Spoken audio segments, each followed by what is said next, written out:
চেরো একটুকু আলো, a glimmer of light। একটি ছোট্ট গ্রামে, যেখানে সবুজ মাঠের মাঝখানে এক নদী বয়ে চলেছিল, সেখানে বাস করত একটি মেয়ে নাম রূপা। রূপা ছিল এক নিঃসঙ্গ মেয়ে, যার বাবা মা ছিল না।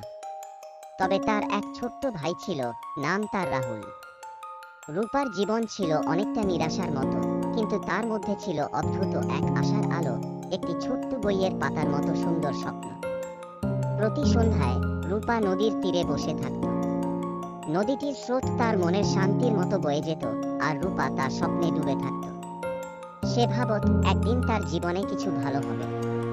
সে জানত নদীর মতোই তার জীবনের পথও কখনো সরল, কখনো বাঁকানো হবে। একদিন রূপা নদীর তীরে হাঁটতে হাঁটতে ছোট পাখির বাসা দেখল।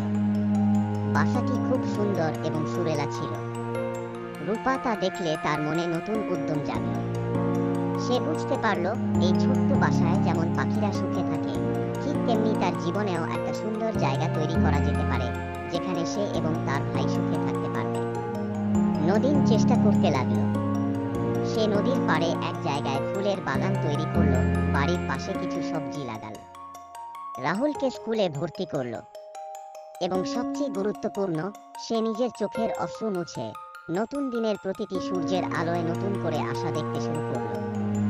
1 বছর পর গ্রামের মানুষ রূপাকে আর এক হতাশা ভরা মেয়ে হিসেবে চিনত না। তারা জানত রূপা একটি নতুন জীবন শুরু করেছে। এখন সে গ্রামের অন্যান্য মেয়েদের জন্য একটি অনুপ্রেরণা, যে যদি সত্যি মনের শক্তি থাকে, তাহলে যে কোনো কঠিন সময়কেও সহজ করা যায়। রূপার জীবনের এই নতুন অধ্যায় শুরু হয়েছিল একটুকু আলো দিয়ে, ঠিক যেমন সেই পাখির বাসাটি ছিল, যা তাকে পথ দেখিয়েছিল। আর সেই আলো আজও রূপার জীব।